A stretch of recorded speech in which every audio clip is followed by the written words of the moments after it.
Welcome back, everybody. This is the FuncMed Nation podcast. And today my guest is Dr. Chris Turnpah. Chris and I, we've known each other, I would say close to 15 years now? Yeah, pretty close. Yeah.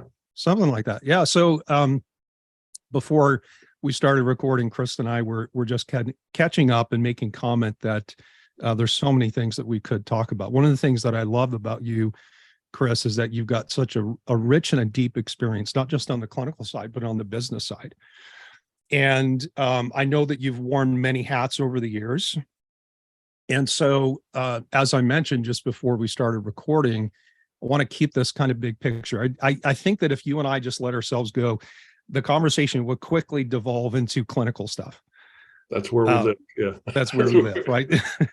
It's where we live and the passion. But one of the things I want to talk about, and I've got a handful of things on my list of things to talk about today, is just to talk a little bit about, what's going on at your clinic right now, the fact that it is one of the largest functional medicine clinics in the country, and I would say probably in the world, right? I would say that US is a FuncMed leader internationally. And so that's a big feather in your cap, but you didn't start that way. No, not at all. Not at all. And nor did I have the grand scheme. This wasn't my plan to build the biggest functional medicine clinic in the world. It kind of started organically, and it's just grown and taken off. And I can talk about how we got there and all the steps and the missteps that got me where I am. But it started off. Why don't we do that? Let's go back to the early days, because I think you got your start. You and I have talked about stories and how we got started in this business. You started before I did, and if I remember correctly, you were first exposed to some work that Jeff Bland had done. And he was, and correct me if I'm wrong, was he the inspiration that got you into all this? Well, it's an interesting story. I've told it many times. I'll share it officially with you now. So 1995 or 96, I was a chiropractor with my diplomate in neurology. So, and when you're young and right out of school, you know everything. I mean, you just know everything. So I had a patient come in. And interesting, I just shared this with Jeff Bland. We did a podcast together and we were talking before the podcast, and it was interesting. He never knew the story. So I had a patient come in with ALS, and he was searching. And of course, you know everything because you have a neurodiplomate and, you have everything figured out and you're the smartest person in the world. The day you graduate and you realize over the years, you're not so smart. And he said, "Can you tell me about coenzyme Q10?" And I never heard of it. I never heard of coenzyme Q10. And he says to me, points his finger in my chest. He said, "You need to learn or you need to quit." Because crap. We became fast friends. I spent every Sunday with him for the rest of his life. And he said, "You need to learn or you need to quit, because my life's on the line and I don't need people that aren't going to learn." And that weekend, Jeff Bland was speaking in New York City. Mm-hmm. So I said, "I don't even know what he's talking about." Yeah. I went to my first Jeff Bland seminar. I think it was 96. And, he's talking about things. If you never heard of CoQ10, you never heard of NF-kappa B, you never heard of anything he was talking about. And I was like, wow, I really need to step up my game. And so that was the first foray into me learning that there was a whole world I didn't know anything about. And I was not serving patients because I didn't know anything about it. So Mark Jurek was his name. He lived for another 7 years, and I've tracked with him, and I spent many, many, many days with him. And he forced me to learn. He forced me out of my comfort zone and forced me to educate myself. And it's not a theory. It's a human being sitting in front of you whose life is on the line. So it was a fast fire right under my butt. Yeah. Do you think that, I mean, that's a pretty strong statement, and what a way to get introduced to the whole world of functional medicine. But strong statement for someone to say that this is my life, basically learn or quit. Right. I mean, because I know you're kind of a type A personality. What rose up in you in that moment? Like, what was your emotional, psychological reaction? Yeah, the first thing I'll tell you is defense. That's a natural. I was defensive. Like, what are you talking about? I am one of Don't you the, I see? mean, I have my Look, diploma look on at the all my wall. credentials. That's right. I'm Yeah. one of the few hundred people in the world that have a neuro degree. Of course, learn or quit. What are you talking about? And but then quickly, you put yourself in the other person's shoes, and you say, Yeah. well, he knows something I don't know, and I'm sitting here in a privileged position because I don't have a diagnosis of ALS with a terminal diagnosis. So, Yeah. wow. And then quickly turn to humbleness. Yeah. The initial emotion is defensive, like, who are, and I think that's a natural progression. Like, Yeah. you don't know about this. Like, who are you to tell me what I don't know? And then you quickly become humble and say, well, there's probably some educational points here that I could pick up on. And then the eyes got open quickly. And then it's a beef of mine. It's a problem with me, but everybody thinks they have it figured out. Mm. And I will tell you that I've done most educational programs out there, and nobody has it all figured out. Yeah. And we've lectured many, many times, and I start every new patient off by saying, I'm probably going to make a mistake in this case, just so you Mm. know. Yeah. I don't have it all figured out. You've seen 12, 15 other providers. They're all pretty smart. I'm going to add a nuance to this or a different pivot point to this, but to think that I have it all figured out on day one is kind of facetious. And also, I've said this for 25 years. If I had to practice the way that I did 5 years ago, I'd quit. Yeah. So it's a continual learning thing. And I think it's an important message to get out. Just because, I think we've all said this when we talk, you don't have to be as good as the person in the front of the room or the person next to you. You just have to be better than you were yesterday. You just have to keep Yeah. progressing and working it and get your Yeah. craft. Hey, I love that. I had a client say to me, and more than one has said this to me over the years, like, I wish I met you 10 years ago. And my answer is no, you don't. No, you don't. Yeah. Because I wasn't the same practitioner 10 years Right. ago that I am today. And it took, I kind of had the same, I guess it's like you said, it's a growth process. And you get to the point where you realize that you don't know what you don't know. Yeah. And that's a huge undefined domain of knowledge. And it's way bigger than the stuff you do know, like way bigger. Like, there's so much that we have yet to learn. And I said this, in fact, I interviewed Datis for the podcast a couple of weeks ago, and we were chatting. And, quite often when I teach FuncMed seminars, especially if there's a whole bunch of new practitioners, even if there's a whole bunch of old salty dogs, like you and I, it's like the smarter I get, the dumber I feel, right? Because you start to see how complex human physiology is. And if you throw into the fact that no individual person's physiological terrain is obligated to follow anything I think or say, then all of a sudden you have nothing but endless possibilities of what could happen and what might happen just based on any choice or any recommendation that you make. And that's it's a humbling thing, isn't it? It's very humbling. So two things I'll say. When I felt kind of accomplished a little bit is when I would lecture and I felt comfortable fielding questions, because I felt comfortable enough that I knew I had enough breadth of knowledge that I could talk intelligently about a lot of things, but also humble enough to say, I don't have any idea the answer to that question. I don't know the answer to that question. And the second point is that we were sharing beforehand, my wife just had de Quervain's tenosynovitis surgery. And the surgeon, who's a brilliant hand surgeon, brought his daughter in, and who's in med school. And during the surgery, my wife is awake, and the surgeon says, do you see that? That's why you can't just look at your anatomy books, because everybody's different. You see how she has an extra tendon there, an extra sheath around that? So it just was humbling to me to talk to his daughter and say, this is what the anatomy books teach you. That's just kindergarten.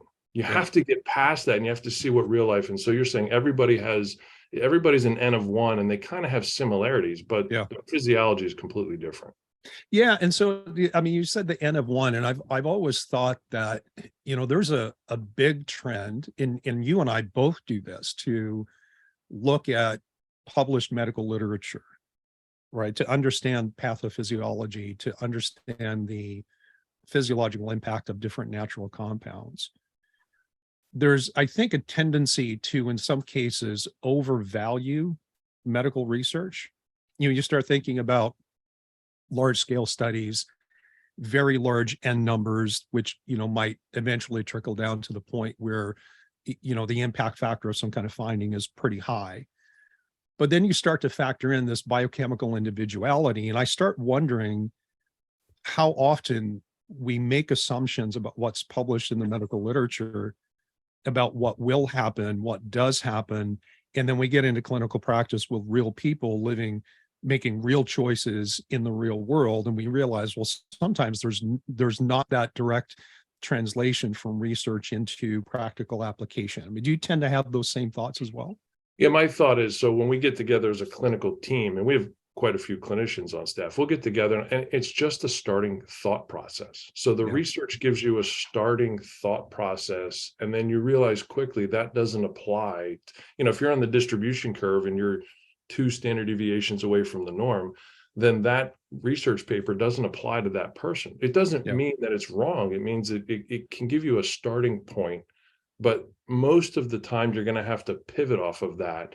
And when you say, well, it should work because the research says it should work, you have to be humble enough to say, but it's not. It's just it's not working that way. So it's not working that way. Yeah. What's your pivot point? What's your fallback on that? And so I spend more hours than I should reading research to give me a global understanding as a starting point. And I realized quickly a lot of that goes out the window because it doesn't apply to the human being sitting in front of me. Yeah. And I think that this is probably just part of statistical analysis and just the whole world of research, is that averages based on large scale populations don't always include the person who's sitting in front of you. It's a story, anecdotally, the average shoe size in a male is a size 10. But if you put a size 10 shoe on you or I, it's not going to be comfortable. It's not going to work. So but it should, because the size 10 is what's supposed to fit your foot. Well, I'm a 12 and a half and I know you're bigger than a 10. So you put it in there like, my foot hurts. Well, it's a problem with you. No, it's a problem with the shoe sizer, It should fit. Right. Yeah. Very apt. So listen, we got a little bit off on a little bit of a bunny trail, but it's all good stuff.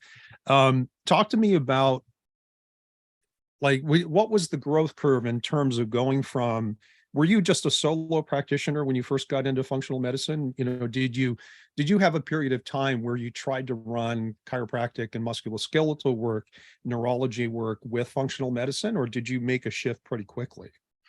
When I started and I met Mark, the gentleman I told you about with ALS, I was actually at another facility, and it was by definition multidisciplinary. So there was an MD there, but they didn't do any funk med. They did more rehab, and they had the pieces in place so that the billing could work better because you had an MD on staff to do different things. And then I wasn't satisfied. I won't get into too much of the politics of that, but I wasn't satisfied with the way it was going. So I went out on my own January 1st of 1999. And I did probably, I'd been practicing since 95, but that's when I went out on my own. And I started my own, and I did mostly musculoskeletal type of stuff with a little bit of funk med. I was ordering some labs at the time, some simple things, and mostly for the patients that, even chiropractically, boy, they should be getting better and they're not. So clearly I'm missing something. And I'll go to a very simple, hey, you're not getting better. You seem to have to come back. These muscles are fatiguing. Maybe it's your thyroid, right? Just really simple kindergarten stuff. And I would find that this was going on, but if I didn't add that piece, they weren't going to get better, and I wasn't doing them any service. And so over that time, it kind of went to, I grew quickly to about 50-50. So it was about 50% of my practice was functional medicine, 50% of my practice was musculoskeletal. And then in 2008, I had a pretty nasty bicycle accident. I broke both my wrists, my collarbone, my radial head, 6 surgeries, and I couldn't use my hands for 2 years.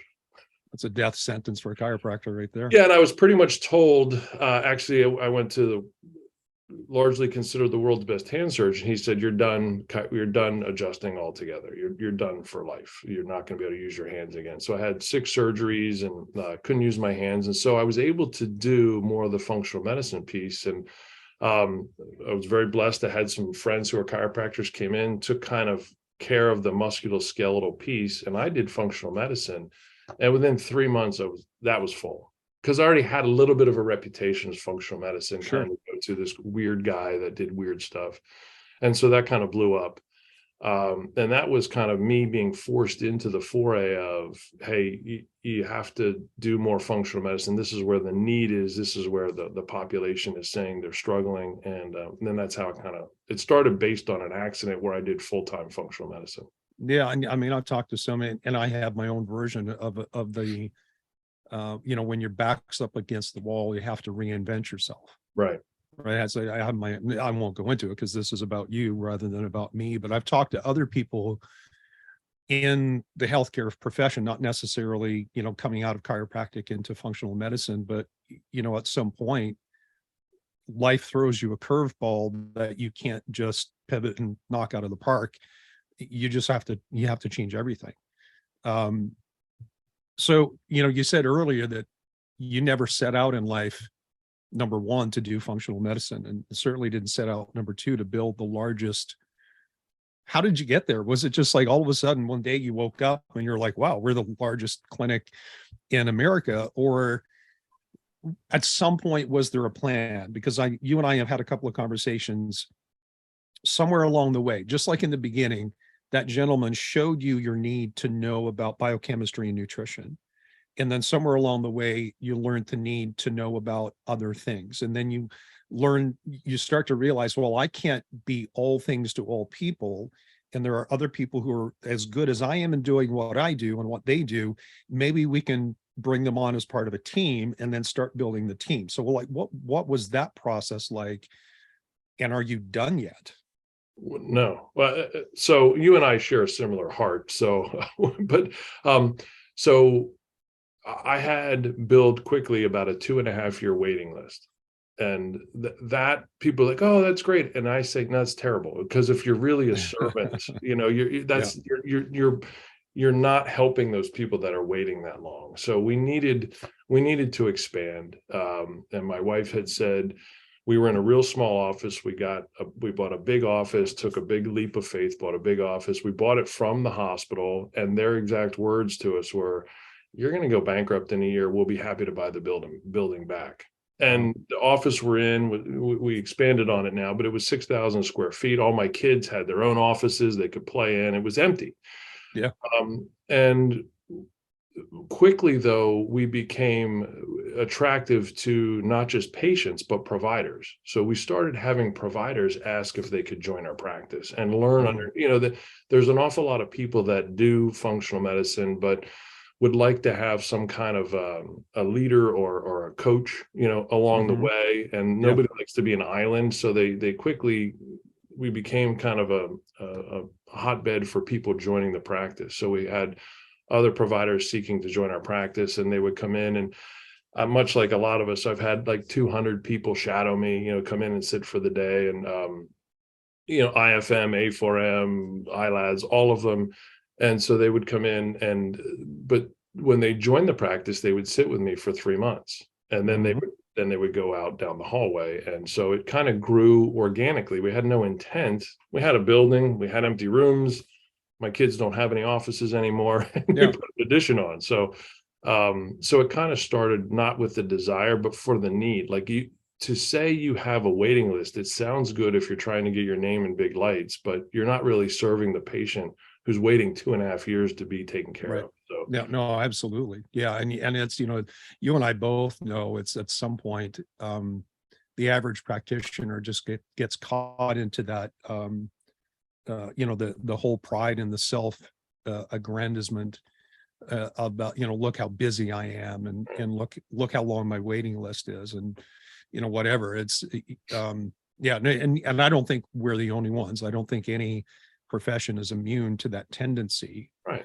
But, you know, when I moved to Florida and started working in what we started out as just a 2-man chiropractic office, but the guy hired me to take over his caseload because he wanted to hire an MD so we could integrate. And we did that. And we grew to, I think it was 8. When I left 10 years later, we had 8 practitioners, multidisciplinary, and 30 staff, something like that in total. But, you know, we went from being a small clinic that was focused on really caring for people to every month it became about, how do we pay our bills? It's more on the business side of things. And that's kind of a dicey thing to balance. And I think you're very smart. And I think we were talking about this before we started recording. You were talking about saying to people like, that's not my job. Like you know what your role is, and you're not trying to wear every hat. And I think that's probably one of the better ways to protect yourself from falling into that trap of constantly patting yourself on the back, feeling good about how you look to everybody else while all your people you're taking care of are falling apart and they're not getting the care that they need. Correct. So I kind of have two questions just based on what you've said in the last couple of minutes. Number one is, what other ways do you protect yourself as you continue to grow? And you have what, 20 providers now?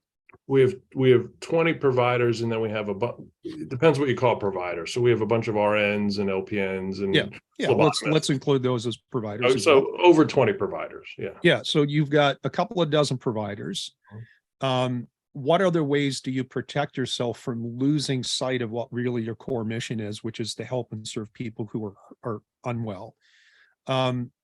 Let's answer that, and then we'll come back to the other question.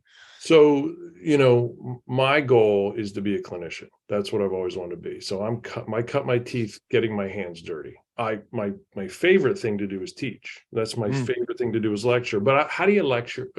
How do I lecture? I'm not projecting. How do I lecture if I don't get my hands dirty every day seeing patients? So when I teach real world. This is what walked in my office. This isn't what was in the anatomy book. Yeah, this is real world. Right. This is. So I love teaching, but I like to get my hands dirty. And then as you build, so we have 61 support staff to support so it's an organization now. And so we have had to grow. We have a COO, a CEO, a CFO, a director of human resources. We have a whole supplements department with a senior manager over there.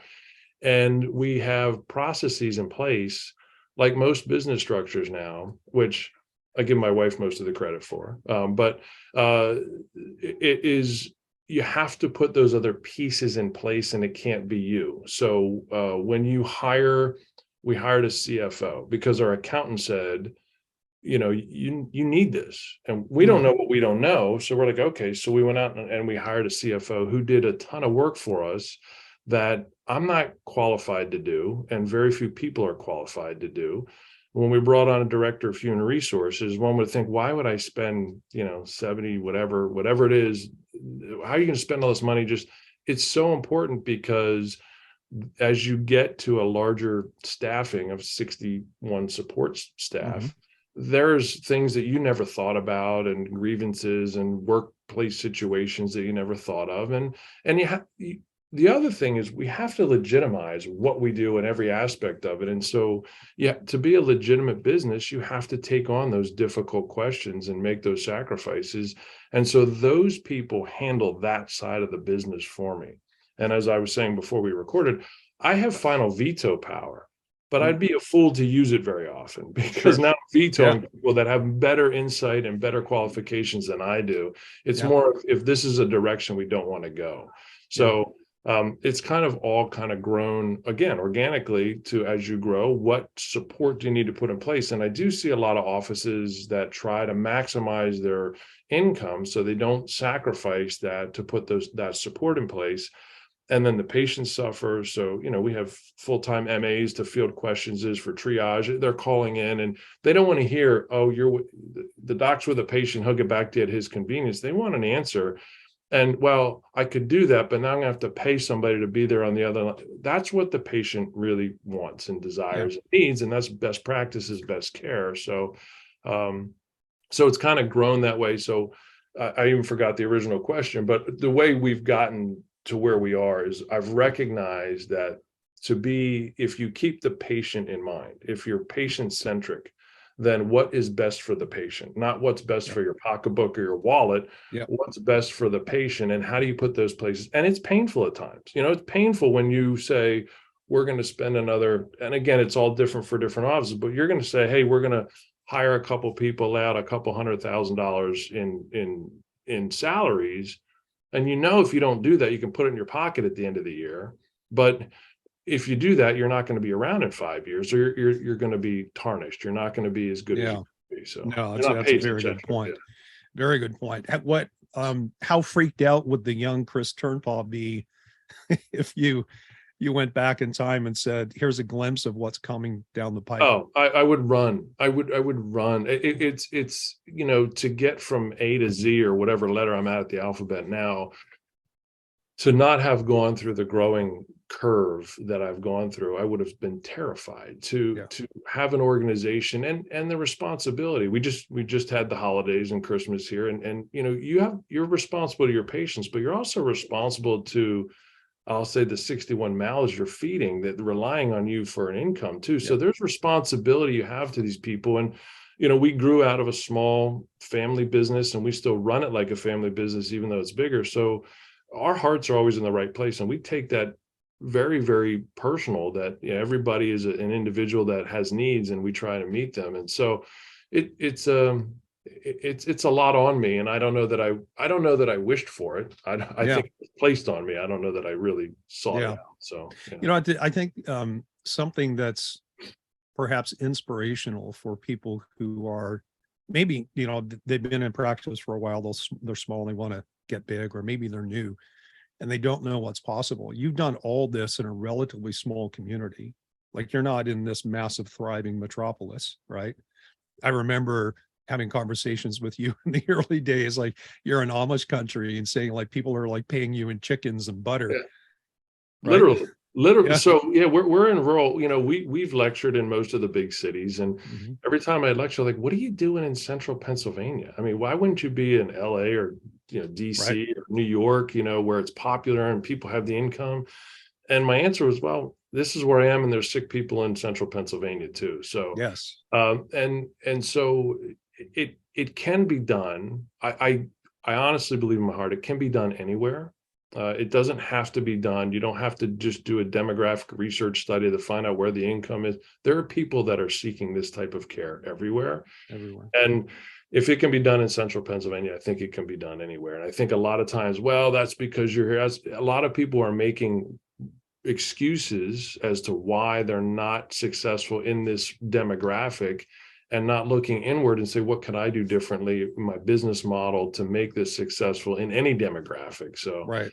again, we literally, our second office was in Lancaster, and it grew organically. And I did a lecture for an Amish festival, 4,000 Amish people, and they said to me, what do you need to build an office here? And humbly, I said, I could work in a closet. So for the next 6 months, I worked in a closet in an Amish place. So, and it grew to the point where that's now a satellite office with 5 practitioners in it, you know, and support staff. So it can be done anywhere in any demographic, in any environment. So You said earlier that when you bring someone on, like a practitioner on as staff, that they, if I heard you correctly, they follow you for 3 months. correct. Why so long? So I mean, I think I know the answer, but yeah, uh, it depends on the practitioner you're bringing on. So some of them are seasoned and some of them are rookies, and they both carry strengths and weaknesses. But somebody who's been around for 40 years working in a hospital, there's a level of confidence that may supersede their level of ignorance, right? mm, So you say, hey, you know a ton, and I say, you never forget what you've learned, but you have to know what you don't know. And you see how quickly they're coming in contact with patients with different nuances that maybe they haven't seen before. And the same is true for a newer practitioner who's newer. They need to learn from zero up, and until you're, I don't want to sound arrogant, but trusting a patient's life with them, yeah, you just want to make sure that they have some safety nets in place. And we're very blessed, because one of our safety nets is we walk down the hallway and ask a question. Hey, what do you think of this? Hey, what do you think of that? But when you go out into a solo practice, or you're by yourself, or maybe you're with 1 or 2 people, you don't have that. Hey, there's yeah, 20 people to ask a question to. Have you seen this before? What do you think of that? So I think just to give them that breadth of knowledge with some roots and some depth, I thought it was important. I think a big thing too is we want to keep a culture here at Turnpole Health, yeah, and I can come back and say, have you ever heard me talk to a patient in that manner? Do you see how I treat a patient? Do you see how I use a phrase, I'm sure I stole from somebody.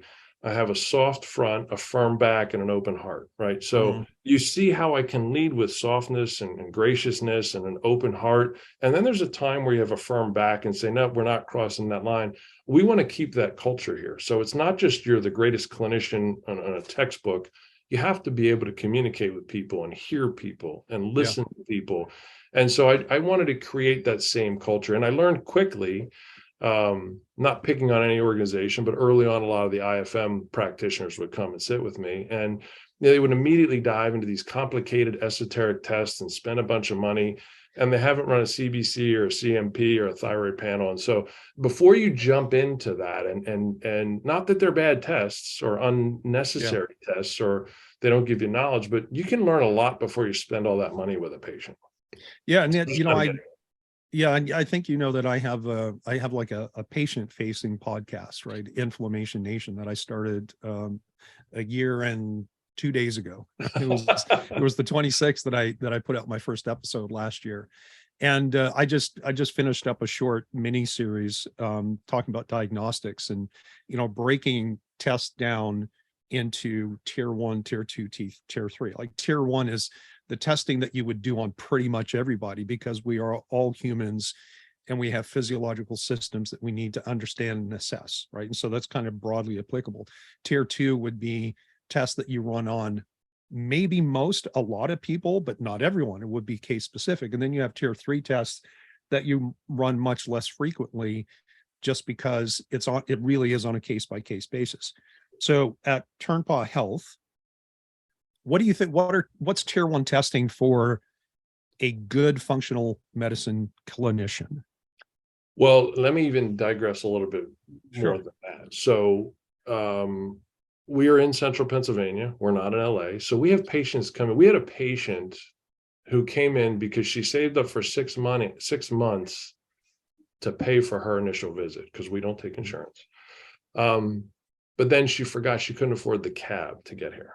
Oh gosh. Right. So we obviously we did a lot for her, but so for her it might be a little bit more challenging as to what even tier 1 tests. She doesn't have insurance. So what can I do on a shoestring?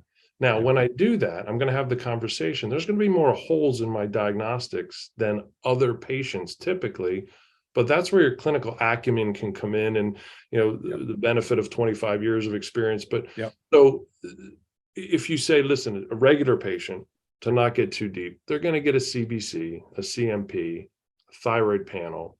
I'm going to run, even if I run some, I don't want to get too detailed, but like an ApoB and an ApoA1A and an LP(a), just little things that, and they're cheap tests to assess that. I'm going to run inflammatory markers like GlycA and CRP. And then that's a bare minimum. And I mean, that if I only ran that, my phlebotomist would come back and say, have you had a concussion? Right. So what's wrong with you today? But so those are some basic ones that I just don't think can be missed. They're the early starting points. And then what else is going on with the patient is important. I can tell somebody to change their diet pretty much without running a bunch of tests to begin with. So I don't have to spend a lot of money doing that. Yeah. I'll typically run an omega check to make sure, see what their omega-3 fatty acids are, just to kind of get a baseline. I never miss a vitamin D, you know, in everybody. So I'm going to run some basic stuff, and then I'll build from that based on the conversation I have with the patient, their comfort level, their financial commitment to it, and go from there. But those are ones that I just don't think can be missed. I don't think they can be missed. Yeah, and I totally agree with that. And, you know, talking about, in some circumstances, you can accomplish a lot with diet, for example. One of the things that I've tried to focus on in these last few years, not necessarily de-emphasizing diagnostics, because I love data, right? I love information and I love clarity, especially with certain types of cases. And I know you and I share that same trend, as we tend to see more complicated cases. And that's not true for everyone, and I get that. But, you know, I've really tried to do more with less. And I've put more emphasis on I call it finding someone's ideal diet. I've put more emphasis on that process than I ever have in 15 years or so of doing functional medicine. Back in the day when I first started, I thought it was all about tests and supplements. And, if there was a diet recommendation, it was like, oh, I hear paleo is good. Yeah. Go buy the book or something like that. Right. And so how I approach things clinically has really changed. And, I was thinking when we were talking about that 3-month period that you have people shadow you before you let them go out on their own and work with the clients that you serve. I understood part of that was so that they could see how you interact with people and the culture that you were talking about. I would also imagine it would be undoing some of the, not wrong thinking, but trying to get them to see that there's different ways of doing things and you can meet people where they are and still do a good job. You don't always have to have all of this. It's nice when you do. It's nice when you get that. But what do you do for the person who can't afford cab ride and all they can pay for is your first consult? Like, what do you do with that person? You say, no, that's a line I'm not going to cross because you can't, we can't do enough. I mean, I love that about how you guys have modeled your clinical and your business practice. Yeah, that's a very important point. So they would come in, and a lot of times I would say, what would you do after the patient would leave? I would say, what would you do for this patient? And they had a beautiful workup, like they're writing a case study for A4M or IFM or like, and I'm like, you just spent $3,000 in testing. They're not any better because they haven't done anything yet, because you haven't implemented anything. They probably, I don't know if they can afford future care. You probably overwhelm them. And we missed some of the easy things. And so that was the biggest learning curve for the providers that came in general, not all of them, but in general, is you don't have to do everything you learned at the seminar. What you have to do is sharpen your clinical saw. And that comes with time and experience, and also the ability to have the humbleness to ask a question. Hey, what do you think? Should I be running this test? Should I be doing that? And that's nice as a community. And I think there's more functional medicine communities forming where you can ask a question. But to your point, I think everybody felt in functional medicine, which is kind of a Wild West term because it means something different to everybody. Agreed. So, but you don't have to do all that advanced testing. And to fall back, we have 3 full-time health coaches to help people with diet. And a new patient is required to sit down with them for an hour, whether they think they need it or not. It's included. It's not an additional fee. It's included as your new patient fee. You come in, you sit down with them, because if you can't change your macro environment, you're not going to change your health. And it doesn't matter what supplement or what test or what medication. It really matters. What are you doing to influence your environment? Yeah, you can't out supplement a bad diet if that needs to change, right? Right. And that was a mistake that I certainly made many, many, many times early on in my career. Well, the diet front is interesting because the diet front changes. What was right in the 80s was wrong in the 90s, and what was right in the 90s is wrong. And now it's not decades, it's years. And it's, oh, this is right, that's right. And so, I like to refer to myself as the village idiot. Sam Yannick and I would talk all the time, and I call myself the village idiot. He hates it. I said, but I just keep it simple. Like, I just try to keep it simple. So if we can clean some things up in your diet and make it better. So I'm not married to paleo or keto or vegan or pescatarian or carnivore, but there's ways to veer from the standard American diet. And as you and I both know, if you change from a standard American diet to any kind of diet, you're going to improve pretty much. So if it may be, and I also say it might be right for a season. So this might be the right season for you to do that kind of a diet. But just because it works for a season doesn't mean you don't work out now like you did in your 20s. It's a different, it's different seasons of life. Yeah. So, but I think the diet is huge. And I think concepts rather than dogma of you must follow this type of a diet, but concepts of improving your environment are key, and they're free. You're going to eat, so you can make better choices on what you're going to eat. It doesn't cost you anything. And more importantly, it will help the case fail if you don't change your environment. Yeah. So I have 2 categories of questions. I remember sitting with you and Sam and probably a couple other people, probably in the first couple of years that it was probably out when we were in California with the speakers conference.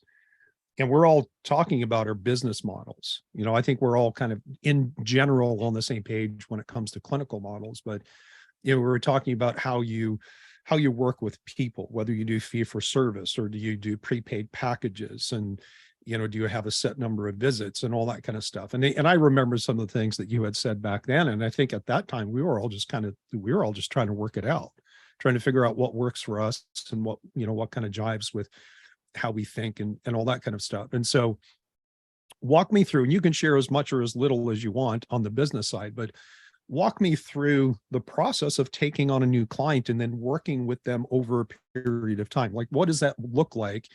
If you had a cancellation tomorrow and I grabbed that spot, what would happen?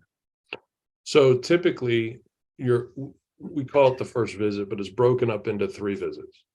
So your first visit, you'll come in, I'll do a consult with you, detailed history, exam, pertinent exam.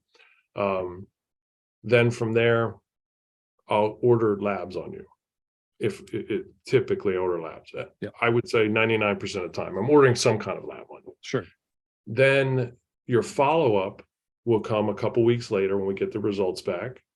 I'll map out a plan, and that will also include a consult with our health coach, a certified nutritionist. So, and then that will be our plan.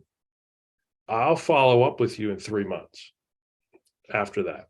Now, we have support staff, nurses, your health coach. You can check in with people, and many times based on that, I say, listen, I'm going to have our health coach reach out to you every 2 weeks just to check in, see how things are going. But you're not coming in to see me typically. Yeah. There are exceptions, but this is the rule. Sure. And there are exceptions to it. I'm going to see you in 3 months. So one of the reasons for that is it actually started early on when I didn't have time in my schedule to get them back in. So I'm like, well, all right. And a lot of change takes time. It doesn't happen overnight. So if I'm going to see them in a week, I'm not sure what I'm going to talk to them about. And then ethically, for me, if I see you in a week and I charge you, what am I charging you for? I'm not getting any new diagnostics. I don't expect physiology to change in a week. What's going on? Yeah. If you have a complaint or an issue, I want to hear from you. Yeah. So typically they'll come in, first visit, exam and clinical background and everything. And then I'll order labs. 3 weeks later, I have the follow-up where I put a plan together. And then I'll follow up with them in 3 months and see what kind of, and I'll order labs before the next follow-up, and I'll see what kind of changes have been made. And then in between, any problems, speed bumps in the road, potholes, they're going to call out, and we're going to massage that into their schedule as needed. And during that 3 month gap between your second, like your reported findings and when you do your final follow-up, are you getting regular updates from your support staff? Like, hey, saw Mrs. Jones today and she's struggling with this. And are they in communication with you about what's working, what's not at that point? So you're kind of in the background. I'm in the background. Yeah, exactly. I'm in the background. Our EMR has this messaging system back and forth. So there's all these messages back and forth. So if I say, hey, Mrs. Smith, I want you to reach out to her every couple of weeks, see how she's doing, they'll message back to me. I try not to get involved because I don't want to develop doctor dependency. We're like, I got to call them every time I have a hiccup or, I burp or fart, I got to call them. And so we want to kind of let them go through some of the hard, tough changes that are going on early on with some support. And then if need to escalate, I'll escalate if need be. But I like to kind of keep myself in the background to give them the confidence and the understanding that they can do this. Yeah. They can do this with or without me at some point. So right. So then you get to your third visit 3 months down the road, then I would assume that you do an evaluation, and then at that point, do you make a recommendation for the next 3 months? Like, am I hearing that you kind of have a 3 month mini package model, that it's just kind of rolling up to the point where, okay, we've done what we set out to do and we're both happy with where you are? Correct. So in a perfect situation, some of the other clinicians, they'll have a little bit more availability in their schedule. They might do a check-in with them in 6 weeks, bring them in, talk to them, see what's going on. Maybe if there's a lab that they need to run, something small. But for me, you'll come in, first visit, 3 weeks later, follow up. We'll put a plan together. I'll see you in 3 months. evaluate what's going on, what's working, what's not working. Typically, if things are going as well as can be anticipated, it'll be another 3-month follow-up. Yep. And at some point, the goal is to get them to a point where I will follow up with them either once a year, once every other year, or at that point I say, but you're where you want to be. If it were me, I'd follow up in a year, but if you're good, you just call me when you need to, type of a Sure. thing. And most of the time they want to know what their numbers are in a year, or I have a fair amount that do every other year. Yeah. But I fully divulge, and I will here too. I run my labs every month. I get 21 tubes of blood every single month. Every month. I have for You mean 4.5 you personally? Me personally. You So personally, yeah. I have more labs than any patient under the sun, and I don't even know what to do with all of them, but I want data points to be able to look back. I mean, I am the ultimate data point for this clinic. So we've looked back at my data points from everything. In fact, I think the last time that I saw you face to face was in Manhattan. I was teaching. You came by to say hello, which I still truly appreciate. And I think you had just started playing with a continuous glucose monitor. I think it was around that time. Right. So we do now. A lot of patients will get the CGM, and we use it. Again, I have a bias. People come out and say, this is what you need to do. This is the answer for everything. I think it's helpful. I do think it's helpful. It's very valuable. It's not that black and white as anything in our profession is. This is the answer and this is what you need to do. I think it's been helpful. I don't think it's been that miracle involvement that a lot of people thought it would be. It's very eye-opening to patients. We have them wear it for 2 weeks at a minimum, because it's, they'll wear it for 2 weeks, kind of get an idea. Sometimes they'll wear it for 2 weeks, and then we'll have them wear it again 3 months later for 2 weeks, just to compare what kind of changes they've made and see what's going on. Well, so we try and do those wearables or things that, whether it's how they're sleeping or how they're moving, or, just to give them direct feedback. But yeah, we still do that. Still do a lot of it. Yeah. And it seems to me that you can learn what you need to know from those things very, very quickly. You don't need to wear them for 3 months at a time. And I see other practitioners promoting, like, they wear their CGM every day for a year. And I said, well, you're looking for the needle in the haystack, and that's not where your process of dysfunction isn't coming from that July 17th, glucose that went out of range. That's not where it's coming from. Yeah. And that brings me to the question, which was my second question, about, because we just talked about business models, so to speak, and there's obviously bleed over into how you manage cases. But from a clinical model, like you and I have both taught for DeTise and Apex for a long time. And in general, we teach this clinical model that's based on a set of hierarchical systems. Like certain things are more fundamental, more important than others. Do you use that in your practice? I mean, do you have a set of priorities, and do you even have a clinical model that, as the head honcho of Turnpal Wellness, do you say this is how we operate, and that's part of what you're teaching, let's call them new recruits, when they come and they sit with you for 3 months? I mean, are you showing them how to work up a case, or are you intentional about that, or is it just all by osmosis? Probably a little both, a little bit of both. So I use the analogy, there's a very large clinical plate in our office. And I like to think I'm at the center of the plate, not because it's right, just that's where I sit, in the center of the plate.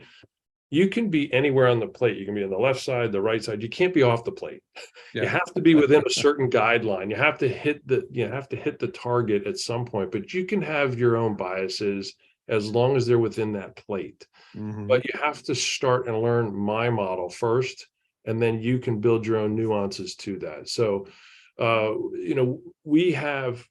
don't like to think, a lot of clinics out there, they're the diabetes clinic, or the thyroid clinic, or the Lyme clinic, or the mold clinic. And I like to think we're the I don't feel gooditis clinic. That's a term I made up. It's not official, but I don't feel good. You can come with anything. It's our job to figure out what it is. And many people come with this preconceived notion, well, it's my Lyme, or it's my mold, or it's my food, and maybe not. So we want to get that breadth of knowledge. And so we'll work them up we have to make sure we're controlling their gut permeability, their inflammatory problems. Are they drifting towards autoimmune? Are their hormones balanced? Do they have an underlying pathology or an infection? Are they sleeping, and is their brain healthy? And Mhm. kind of, and I'm doing this off the top of my cuff because Yeah. other people probably have written down in my office, but this is me just thinking out loud, Yeah, like, I go for through sure. that. So how's your mood, mental status? How's your sleep? How's your diet? Yeah. I ask the difficult questions, even like, how's your sex drive? How's your libido? Has it changed? What's your, are you less tolerant? So we want to kind of hit the basics of, is it hormonal? Is it brain-based hormonal?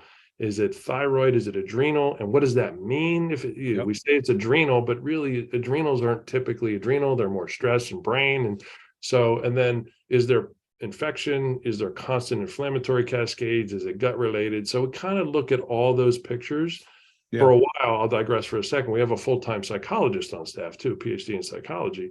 And for a while, all of our new patients had to meet with her for an hour. So she got too full to do that, but many of our patients still go through her because people with chronic illness, there's a psychological component. And as I say, if you've been sick for 10 years and there's not a psychological component, there's something wrong with your psychology. Like, you can't That's be right. sick That's for right. 10 What years. are you ignoring? So it's become a crucial piece to just understanding. And so putting that is the short answer, I guess, or maybe the long answer to clinically, what are we looking at? What's driving your I don't feel gooditis, and not being biased towards a certain diagnosis?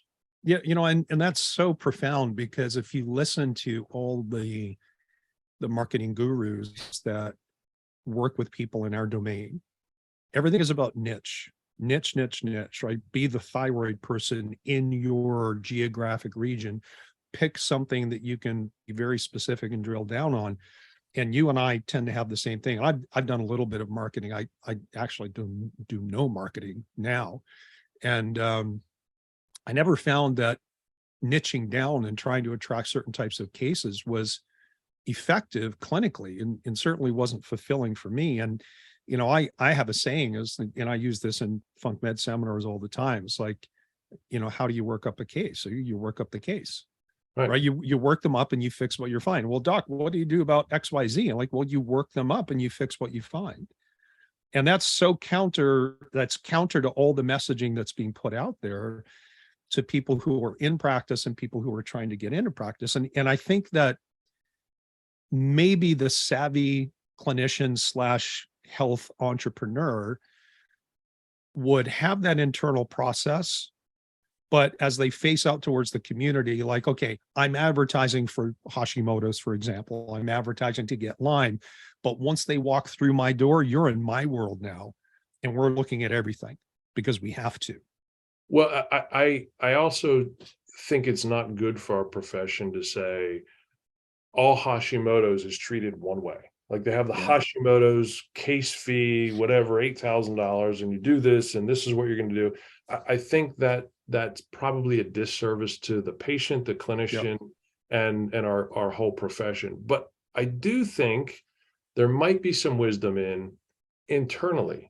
I'm going to Mm. bite off thyroid for the next whatever. I'm going to Yes. bite off Sure. Lyme for the next whatever. So internally, you want to kind of sharpen your clinical saw and understand and drill down into what that means. And I often look back and say, maybe I'm the way that I am is because I took a year and drilled into Lyme. I took a year and drilled into, so autoimmunity, understanding the mechanisms behind it, and understanding Lyme disease, and understanding, water damaged buildings. And so maybe I've done it in silos, but I've never presented it as, this is the type of clinician that I am. Right. Yeah. Right. Yeah. And if you go, I mean, if somebody wants to go to my website, you'll see the same thing. I mean, I talk in general terms, and I might every once in a while and on a certain web page talk about certain conditions just because they're so prevalent. Right. Right. But it's not because I think of myself as the expert who has that thing figured out, and I know the secret sauce, so to speak. And I just love the idea of being well versed in a multitude of different clinical problems. And I think that the only way to do that is to have a certain level of understanding of human physiology. also understanding that you don't know what you don't know. And the moment you think you do know everything, a case is going to come in to prove you wrong. Correct. I was recently, so Richard Horowitz, who's one of the foremost Lyme doctors, I recently did a lecture with him together. We were at dinner. And if you ask him, and he's brilliant, not taking it, but he's figured out Lyme. He's Yeah. absolutely, I've figured out Lyme. I've solved Lyme for the world type of a thing. And he's done some great advances in Lyme treatment, but Yeah. we're in central Pennsylvania, we're Lyme Central, and I don't think anybody's fully figured out Lyme. And I think some of the nuances are, it's not, you never come in with one condition, right? So you're not just Lyme.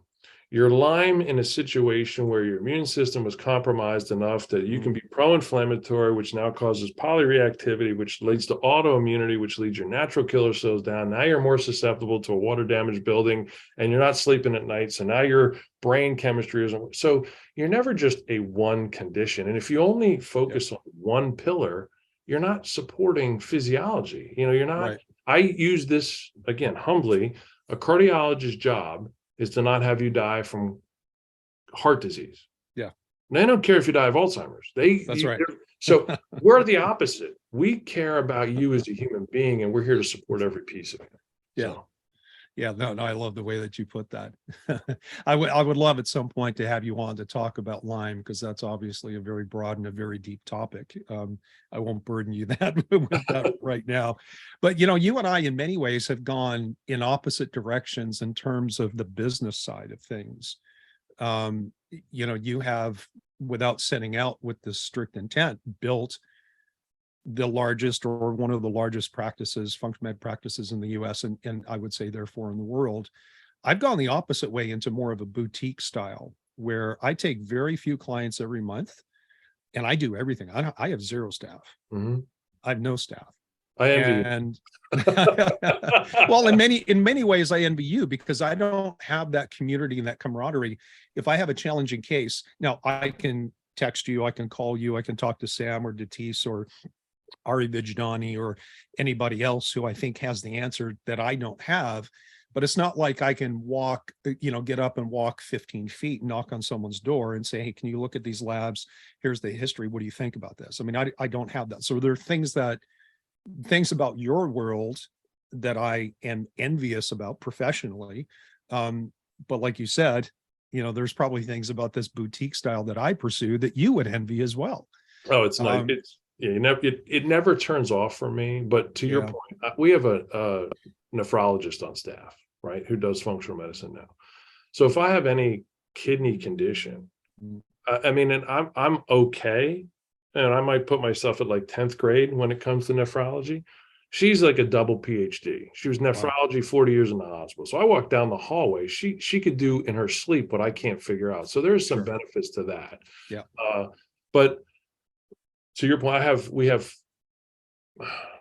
we're in another month, we're opening another office, and we're actually opening an Amish hospital. So it's going to be huge. So I have to go to every office at least once a month, and it's taxing. So when you say you do this, you get to focus 100% of your focus just on a few patients or clients that you're taking care of. Yeah.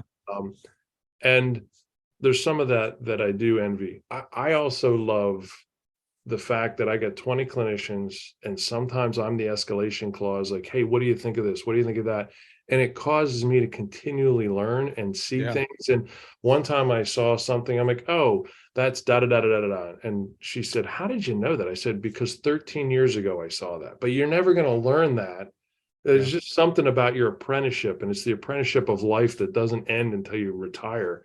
That just brings it all to focus.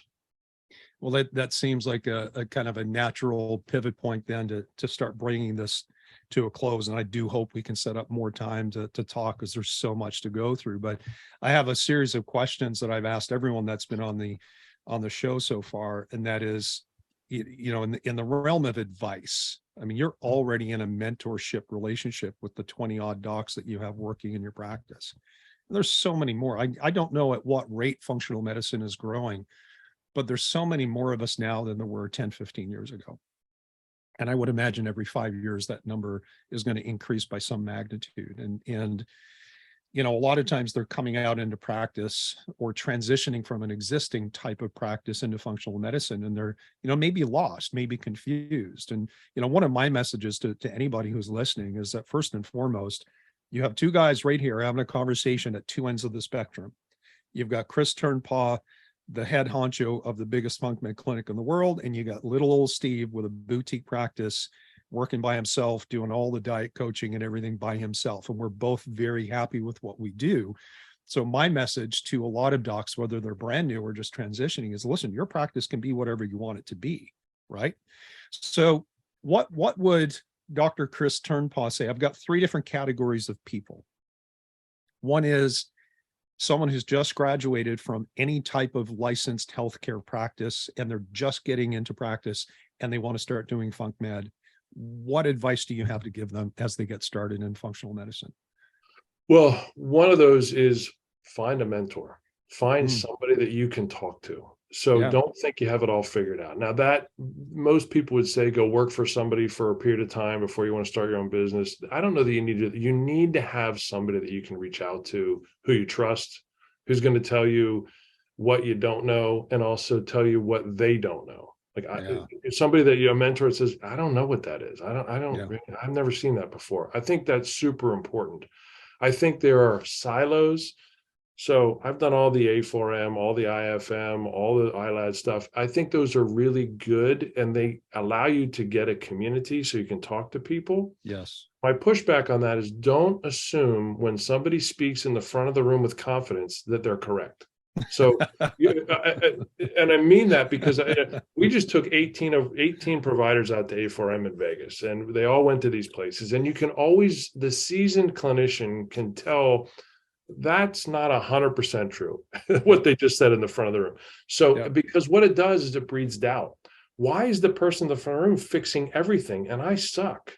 That's so right. Keep in mind that they don't have it all figured out either. Now, you want to project confidence when you're teaching, but nobody gets up in the front of the room and say, let me show you a case I really screwed up. But I do. I go I'll get up to see this. This is how bad this one was screwed up. Oh, and by the way, I had a vested interest because it was my daughter or my wife or so you realize just nobody has it all figured out. So get a mentor, someone you trust that's humble enough to say they don't know everything. Yep. And then I think it's important to get a community. So whether it's a functional medicine network or something like that, more of those are popping up. And then do what you're comfortable doing and know when to punt. It's okay to say, I worked this one up. I've helped a lot of people. I don't have the clinical, nobody wants to say this to themselves. I don't have the clinical competence to go to the next step. Who can I refer this one to and learn from it? Know when to say when, know when to know you don't know, right? Yeah. And as you do that, you'll become more and more comfortable and confident doing things. We benchmark ourselves against the leaders of the field, the people that have it all figured out, and they're brilliant people. I don't ever want to be that person that has it all figured out. I want to be somebody they can talk to. There are leaders in our field. We talk about Tatis, brilliant, great. Realize it doesn't always work out the way that it's presented. Sure. And it's okay to be that way, and know when to say, yeah, this one I should probably refer out. And you don't have to refer it out to, you don't have to abandon functional medicine. There are other functional medicine providers that do things. There's functional medicine practitioners that specialize in cancer. But you don't want to fumble. You don't want to be me in 1996, right? And taking on a guy with ALS, thinking you have it all figured out, when there's a person's life on the other end of the line, especially in a community where people are helpful. Hey, let me help you with that. Let me work with you. So I would say, get a mentor or someone at least you can bounce ideas off of, get involved in a community, and then sharpen your saw every day and know when to punt is a big one. I'm not really sure what's going on. Nothing is going to breed respect when you send them to the hematologist oncologist, when you've worked them up better than most would have, and you don't know what to do. They're going to appreciate that. They might, it's going to be a little bit of a rough curve and have some thick skin too, because you're going to have to go through some rough patches where they think you're the weirdo. Yeah. But I will say over 25 years, and you can maybe speak to this, it's less and less weird, right? Yes. So I just came back from the eye doctor. As I'm checking out, the two receptionists are asking me questions about my office. The whole office knows about us. Now we're big, but the whole office knows about us, and they're a standard eye doctor, right? So, Yeah. but 20 years ago, they wouldn't have talked to me. I was the weirdo, I was the freak. So, Yeah. realize you want to bridge gaps, and if there is a problem, you're going to have to send them to those silos that have been around for a while. So Yeah, don't be you don't want afraid to burn your bridges, that's for Yes, sure. right. Yeah. Yeah. So what about the person who's in practice in some discipline, whether it's chiropractic, acupuncture, allopathic medicine, whatever? They have some years of history practicing and working with people under their belt, but now they want to start either doing integrative medicine and I kind of make some distinctions myself between integrative and functional medicine. Maybe I shouldn't, but I do. But they want to get into that. Like so I've got some experience.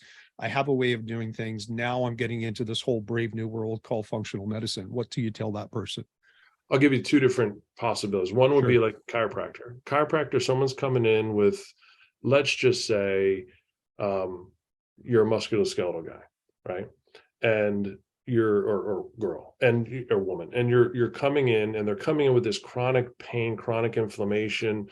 We actually we taught a course on a lot of those patients may have Lyme disease. Some of those patients may have thyroid conditions. A lot of those patients, and so you could say to the patient who's coming in an already established practice, you already have your breeding ground for functional medicine, because don't take it the wrong way, listeners, you probably have misdiagnosed a lot of these people, and they're right there, and you already have the trust. They're already coming to your office. They're trusting you. They're already there. And you could say, you know what? I'm going to try something a little different. Would you mind if I ran some labs on you? Just some simple labs. And you'll pick up the thyroid conditions, the Lyme disease, the chronic inflammation, the anemias, the simple things. And then you can start to sharpen your saw that way. Allopathically, I would say the same thing. You already have the trust. The patient's already coming in. Even more glaring, they're seeing patients that are not being treated to the best level of healthcare. They're already coming into your office. You can start to learn based on your pre-population that's already coming in, and you can start to transition and go that way. It's really hard people want to make the jump. Like, I'm sick of allopathic medicine. I'm going to do functional medicine and then make the jump. And everybody that I've talked to, I said, you don't want to forget all the wonderful knowledge that you've already brought in to the day, and you just want to slowly add to it and build on it. I don't know if that's right. That's what I've seen work, is like, hey, you're running, we'll pick on something, you're running a TSH. Have you ever run thyroid antibodies? And if you have thyroid antibodies, have you ever thought about diet or leaky gut? Are you running their hormone levels of T3 and T4? Do you know? I can't tell you how many people are running cholesterol panels and they're not running an ApoB or an LP little a. And I know those are probably detailed for some people, but like you're missing the number one killer in the country. 90% of the story, right? Yeah. And you're missing the whole piece. And all you have to do is run an $8 test, and you can start running that on every patient, and you can learn along the way, because what you've done isn't horrible. So good isn't the enemy of perfect, right? So if you say, I'm doing a pretty good job, I want to do better. Well, better isn't the enemy of perfect either. So just try to do better every day, and don't let it be the enemy of, oh, I missed that thing, because that's all of us, right? Neither one of us would practice the way we did 5 years ago. So we're better, and neither one of us is perfect. Better is not the enemy of perfect. Let yourself get better in the practice that you're in. Yeah. And again, to your point, to those people, get a mentor, get involved in a community, reach out. I can't tell you the amount of, they're usually after hours and they don't want to admit it, but a lot of the allopathic doctors will call me and say, hey, what do you think of this? What do you think of that? We have a little hospital you might have heard of down the street from us called Johns Hopkins. And sometimes we fight with them and sometimes we agree with them, but we have to stand on strong clinical data points to be able to talk to them. And that opened the dialogue for them to talk back to us. Hey, what do you think of this? I don't know. And more often than not, they will say, we've done everything we can here at Hopkins. Go to Turnpaw's place and see what they can do for you. And that's just a huge, I mean, what a huge change from 20 years ago in functional medicine, where they've run up the end of their flagpole. So listen, if Johns Hopkins can punt, then you and I should be able to punt. Right? That's a very good point. Yeah, it's not just a one-way street there. No. That's amazing.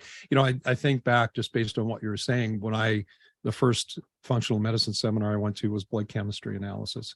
And it changed my life because it changed how I saw the world. And I remember driving back from, it was in Fort Lauderdale, and it was over in Sarasota at the time.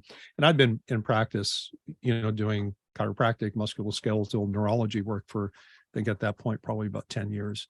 So I had some experience, right? I look at 10 years now as like, okay, I was just getting started, right?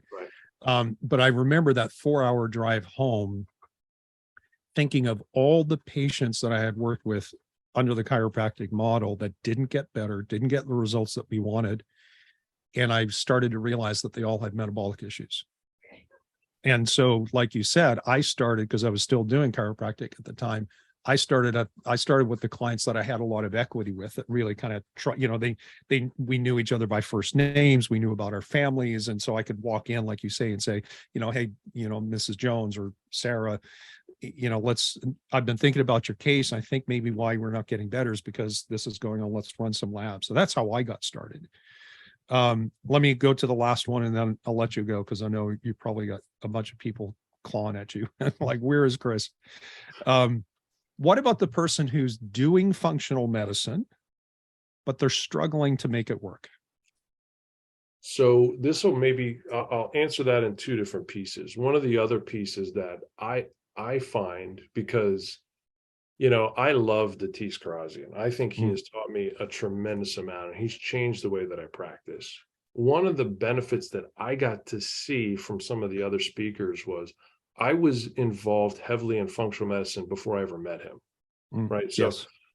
I there's not something wrong with it, but I was never a Datisite, right? I was one of the dissenting views. Sometimes it's wrong, but I was one of the dissenting views sometimes. And so I think that when you follow a certain dogma of a certain leader, then you have blinders on to learning other pieces. And I would say this with the utmost respect, because if I was a Datis follower and everything that Datis said, I took as the gospel, right? Which is not a bad way to go, by the way. No, not at all. But if you look at Datis doesn't have a single person that he follows, because he's wise enough to go to Harvard and get his degree and listen to other people and read the research. So instead of following a single person, that single person, if they're brilliant, like Datis is, he's not following any one person's advice, right? Now, it's great to have it funneled for us with somebody like Datis who can teach us. But when you just follow one person, and we've had these people in our profession where this person, everything they say is right, and everything that they don't say, everybody else is wrong. I think if you can get that breadth from other people and marry them together, that's going to be helpful. So back to all three of those camps is listen to a lot of people. Listen, if you said you got to hitch your wagon to Datis Kharrazian, you made a right choice. That's not a bad choice to do, right? But you got to realize his information is coming from such a vast knowledge. Allow yourself that breadth too, to learn from that vast knowledge too, right? Yeah. So, and I think that's gonna help. And you're gonna find how you resonate, what resonates with you, and what type of things you're gonna learn quicker, and what styles you're gonna learn quicker. The person who is struggling, so that's one of the things is, have you been following, Dr. X? Have you said, this is the person, I've followed everything they said, it doesn't work for me. Start to look at other places. Look elsewhere, yeah. The other thing is, this is me, and it probably will not resonate with everybody.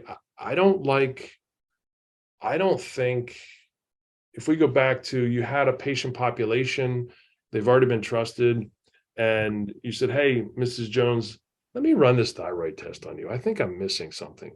That's not the big, come in, let me market to you a case fee of, this is what we're going to do, and I'm going to have you fixed in 6 months. I think it's easier to drip it in. That's me personally. Like, it's easier to say, you know what? So I've never been a case fee person. It works for a lot of people. That's more the business side. But if you say to somebody, you're here we're going to add this one little piece, or I'm going to do this one little thing. What I say is I'm going to pivot from the current path that I'm on, just a little pivot instead of, okay, we're going to do this big chunk. It's easier to do in bite-sized chews, whether it's a chiro patient that you're running a thyroid panel on, or whether it's a patient in allopathic medicine that you're running antibodies on, or whatever that is. They're little steps, and get those little steps. So if you're struggling, I think most of the people that I see struggle, they're focused on the marketing, they're focused on the selling. And I can tell you from my experience, if you focus on just clinically getting better than you were yesterday, and you get better outcomes, there's a plethora of sick people, and they're getting sicker, and they're going to say, where did you go? Yep. I went to see Dr. Noseworthy. I mean, I'm sure that's how you get most of your patients now. Like, it's word of mouth. You're not really, you don't have a billboard out there. If you're struggling, look at your fee for service, your value, what you're doing, and are you getting the clinical results? Again, I'm the village idiot. What do I do when I teach? People would come up to me every time I lectured and say, what business coaching do you do? And I walk up to some gentleman in the front row, I put my hand on his shoulder, and I said, I care about you. That's my business model. That's your business model, right? And I was going to say that as you were talking about, be a better clinician, like be committed to that every day, every year, being better than you were before. But, implicit in this entire conversation, it's very, very clear.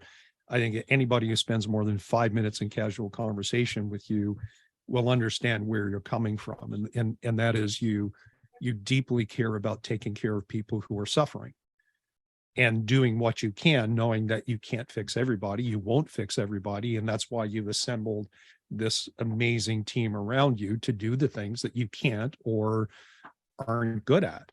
And I think that is, I'm just going to sound like I'm blowing smoke up your butt, but I mean, it's a sign of a humble leader to be able to let go, but still be there in a guiding capacity, and just to let other people, sit with you for 3 months and then kind of launch them out and stay there as a mentor. I think it's an amazing thing that you've done. I really, really do. And I'll say this again, in my humbleness, I don't have it all figured out. It's a struggle for me on a day-to-day basis of, when do I have to overstep the bounds? When do I have to let them run? When do I have to learn? When do I have to teach? Those type of things. And to go back, I'll echo Dr. Shannon Smith, who's been with me for 7.5 years. Brilliant, but he came in to shadow, and kind heart, compassionate, a version of me that I couldn't even ask for any better. So one of the things that he noticed was when I would do the interview and just developing that connection with the people. So often these management companies, they're get the right color walls, sit knee to knee with them, all that stuff. To me, I'm like, I don't understand any of that. So I'm going to do a little thing. Ask me a question. Just ask me, like, I'll pretend I'm a patient. Ask me what my health concerns are. Just try that. Oh, you're asking me? Yeah, I'm actually asking you to go through this, because this will be pointed, because this is what I did with Shannon, and it hit him like a brick. So go ahead. Yeah. So Chris, what brings you in? How can I help you?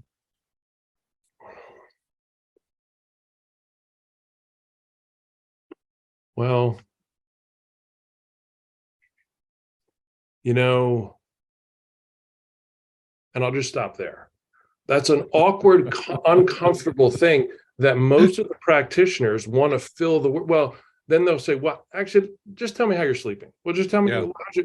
And what we're doing is we're filling the void and talking to the patient. And what the patient wants to do is be heard.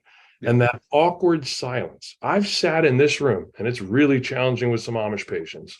I've sat in this room for 5 minutes in absolute silence. Wow. Yeah. You have to be vulnerable to me so that I can be effective with you. Yeah. And if I keep filling the void, I don't allow you to be vulnerable. And if you're vulnerable, then I can see, hopefully, the weaknesses where I can enter in and help heal. But if, as a clinician, we want to talk and tell people how smart we are and how we have it all figured out, and this is what I'm going to do for you, and this is how I'm going to get you better, as opposed to, I'm here to listen to you. You've Yeah. been struggling, you're hurting, you're sick. Tell me, and I'm going to give you the respect to listen. Yeah. I'm going to sit here in an awkward silence until many of the times tears will form in their eyes and they leave and they say, you're the first person who heard me. Yeah. But you're the first person that we allowed them to be heard. Yeah. I just think that's so overlooked. I know it's No, probably it really is, because you're right.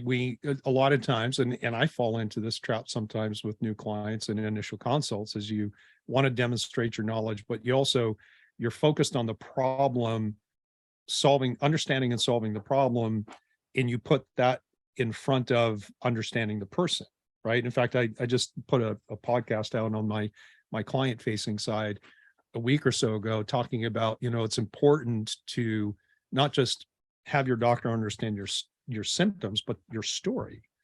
Like how's your fatigue and your brain fog and whatever, how is that affecting your quality of life and your relationships? And I would imagine that you've had the same experience.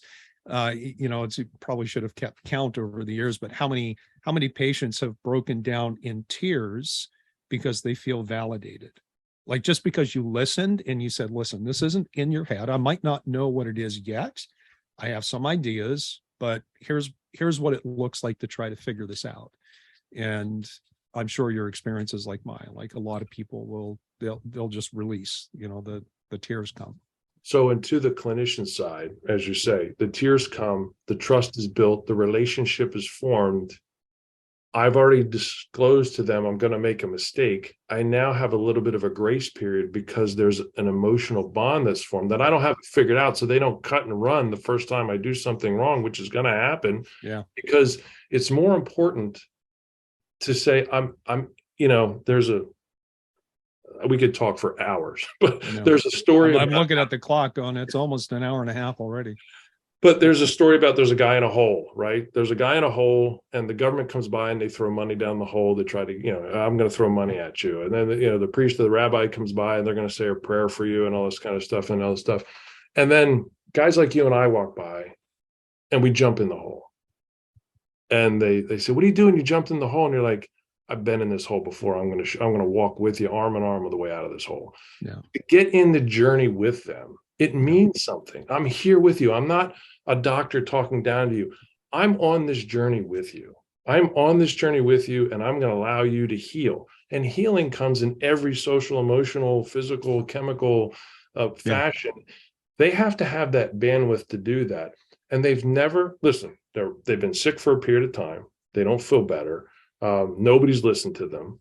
And just giving them that opportunity. I think that's, caring about them, and you're caring about them. If it's genuine, don't make it up. If it's not in your heart, don't be that person. Yeah, no, don't be who you're not. Don't fake it. But if you genuinely care about the outcome of the person, you're going to have a better opportunity to get them better. And that comes from allowing them to tell their story. And so often they're not allowed to tell their story because they have a 7-minute or half-hour visit with their allopathic doc, or they're in with a functional med doc who's had scripted sentences to tell them what to say. So they know that. And listen, open it up, be vulnerable yourself to, I had a patient once, and two scenarios. One, I won't go into. It involved, the lady came in for her thyroid, right? And in the 59th minute, she had shared with me about how, and she was very heavy, very, very, very heavy woman. She shared with me about how she was repeatedly molested by her father since age 3. That comes from 59 minutes of caring and listening. She wasn't there because of her thyroid. And if I'd have stuck with her story and not listened to her and allowed her to be vulnerable, no way I was going to help her at all. That doesn't come from a 7-minute visit. That comes from moments of silence, moments of compassion and caring, and allowing them to share themselves with you. And that's where we're going to get people better. And I mean, that particular example aside, do you have any problem sharing any of your own health struggles that you've overcome over the years, just to show that like, hey, I'm human too. Because, if you look out in the world of the internet and marketing, you have the people who hold themselves up as the absolute pinnacle of health and wellness. They're in perfect shape. They're this, they're that. They've never struggled with anything. And all you have to do is follow me because I am the pinnacle. And then Right. you have the other people who market on the sense of, and a lot of times these are niche marketing techniques. I had a thyroid too, and I overcame it. Let me show you how to do it. And I think real people are kind of somewhere in between. Like, so I personally don't have a problem sharing that I have struggled with weight at times in my life, or with orthopedic issues in my life, or with blood sugar control. I've got an insulin resistant phenotype, and so if I don't take care of myself, yeah, I'd be a pre-diabetic pretty quickly. Yeah. And I have no problem sharing that. It took me a while to get to the point where I didn't feel like I had to be the pinnacle of health in front of everybody, and I could be real and be human. But sometimes I think that opening up just a little bit with people gives them permission to start to open up to you at a deeper level than maybe you would accomplish if you didn't do that. Like, how do you handle that kind of stuff? Well, I'll share my story if you have another 10 minutes. I mean, Dude, I've got another hour. so my story, I'll give you the miniature long version. I was born in Germany on an Air Force base, had 9 consecutive pneumonias. While I was in the Air Force base with 9 pneumonias, I was in an oxygen tent. They didn't think I was going to make it. I was being vaccinated at the time.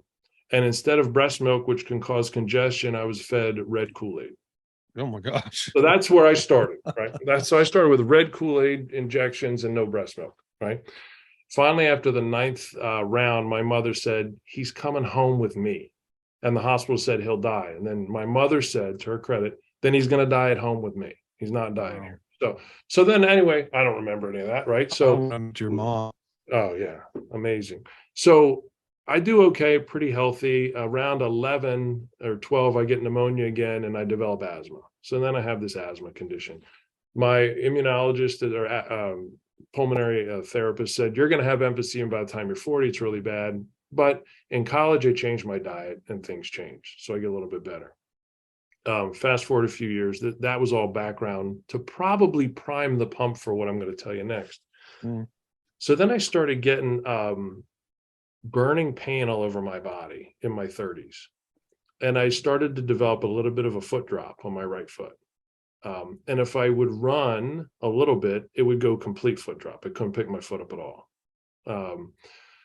And so I'm like, and I had this pain where I felt like thousands of bees were stinging me if it got above 72 degrees. So the heat was just tremendous. So, and I started having some cognitive issues. I went to all kinds of doctors. I finally went to that little known hospital, Johns Hopkins, did an MRI, 13 lesions on my brain, including my pituitary gland. And they said, you have MS, and now we want you to go on Betaseron and inject this stuff into your body once a week. You'll feel like you have the flu for 3.5 days, and then you'll feel normal for 3.5 days, and then it will hopefully prevent the progression. And that's where I drew the line in the sand. I'm like, I don't know much, but I ain't doing that. Like, I am not doing that. Have you heard of CoQ10? Yeah. And here I am in this profession. This is 2003 that this happened. Prior to that, I'm holistic minded, but I went on 13 different prescription medications because I thought none of them worked. So they weren't long term. None of them worked.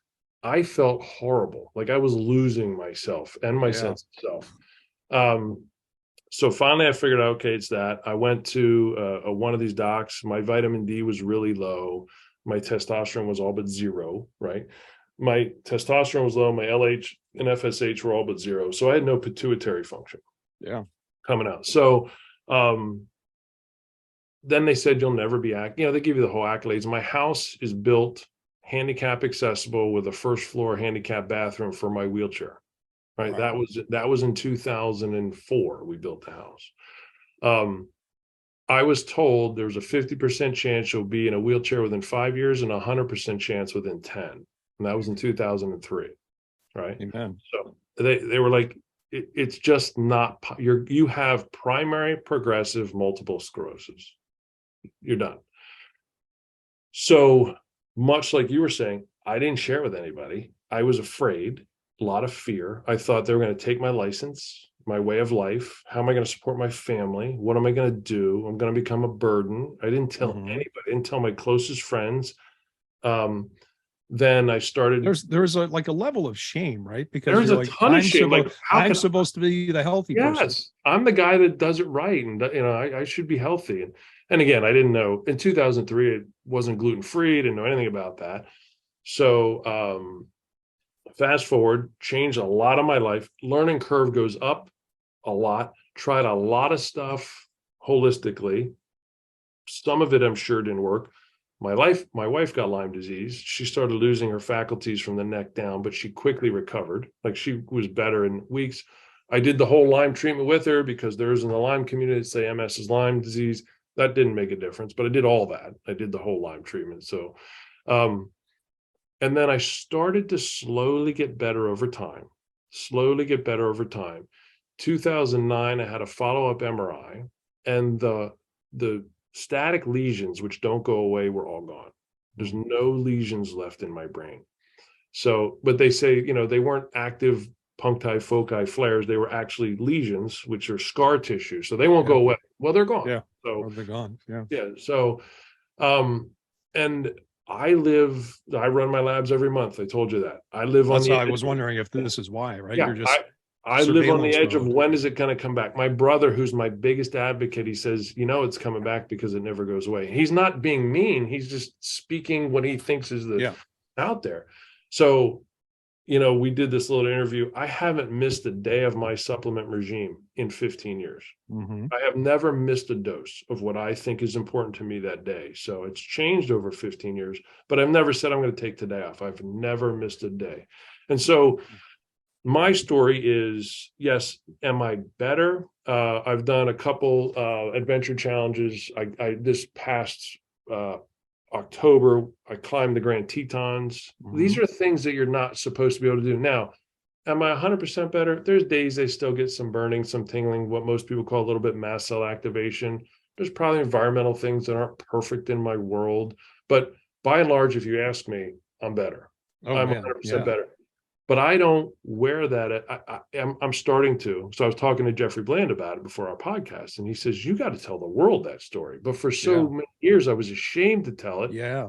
And then I also didn't want to be the person you said, like, come to me because I've had MS and I got it better. That's because right. I've had patients with MS who have miraculously gotten better with what we've done for them. And I've had MS patients who didn't get better with what we've done for them. So that makes me think of Terry Walls and the work that she's done. And I know people who have followed her protocols and done very well, but I've also personally seen patients who followed her protocol and didn't get it. Terry Walls was at A4M where we were.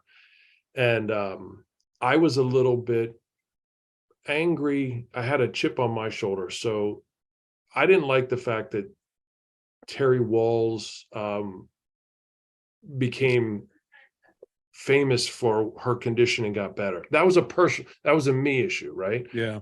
And I've slowly gotten over that. Like, look at the amount of people that she could potentially help. So my wife runs into Terry Walls walking at A4M and couldn't be a kinder person. Gets a picture with my wife and says, I'm so grateful your husband went through that. Have him share his story. Like, just, so it was an between my ears issue. I just didn't want to be the person that said, come to see me because I have had this condition and I can get you better as well. So it's been you talk about the emotional struggle.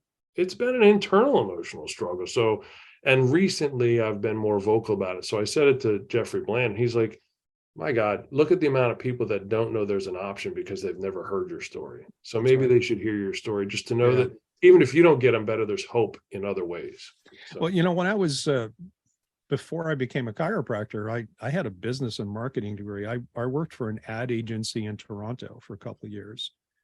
And I had a chiropractor who was actually a student intern at the college, CMCC in Toronto, changed my life to the point where I thought, if I go back to school and I help one person the way that person helped me, it would be worth abandoning my career moving to a different country, going to school for 4 years, and then launching into practice if I help one person. And I'm so grateful that I get to do that on a routine basis. And I would encourage you share your story, because you'll help more than just one person realize that there is hope out there. There are some options. And I want to say one more thing, and we should probably really bring this to a close and then schedule another one. But, you were talking about your supplement regimen and how you haven't missed a day in X number of years. And you said, of the things that I think are important for me, because my first reaction, and I know everyone listening to this, is, what is Chris taking? I want that list. Right. But that list might not help somebody. Right. Because you think you developed that list probably over many years of diagnostics and perhaps some trial and error, and you discovered what works for you. That's exactly right. And that's a beautiful take home. I'm glad you brought up. It's what I think is right for me, which I didn't say what is right for me. It's what I think is right for me, because I don't have it all figured out, as I've said. But some of that is diagnostic. I am absolutely crazy about running my labs. Like, Yes. I said that, and I don't recommend that to anybody. This is a choice that I'm making, that I want to maximize what I can see and help figure it out.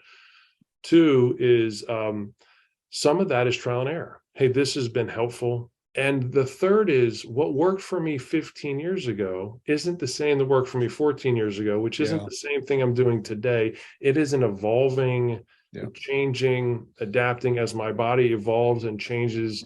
I do some things differently. There's a couple things that are pretty obvious, like what's your vitamin D, how much are you taking, what level are you getting to? But even that, 15 years ago, I wasn't putting vitamin K with it, so I might have been advancing cardiovascular disease. So, like, there's learning pieces that go with it. So, but yes, what I think is right for me, and I have patients who come in, because I have routinely shared my story with a patient who comes in with multiple sclerosis, because I want them to know, I've been in this hole. I've been in this hole. We're going to walk out of this hole together.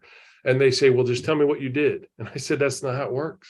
It's not, your shoe size is not the same as my shoe size. That's right. I love that analogy. I'm going to steal that from you. Go ahead. And so, listen, I wear a size 12.5. You might need a size 10, but if you find the right shoe, you're going to be comfortable. So just because I did something, now maybe a shoe is what you need. You might need something, but we got to figure out the nuance to that. Yeah. And so it's a passion that I have, and I'm gonna, I'm gonna go down swinging, trying to figure this out and continue to refine it. And my brother, who I love to death, I said he's my number one advocate, but he says, you're probably gonna die before me. I said, maybe, but not for lack of effort. That's not right. for lack of effort. Not for lack of trying. Yeah. Well, cool. All right, let's just end it there, because like you said, I think we can go on for hours and hours and hours. There is much to talk about. Dr. Chris Turnpaugh, thanks for being here. I hope I can get you back and we can talk about some other stuff for a long period of time. I'd love to come back. I love it. So all right, thank brother. you for doing It's good to see you. Thank you. All right. All right. Take care.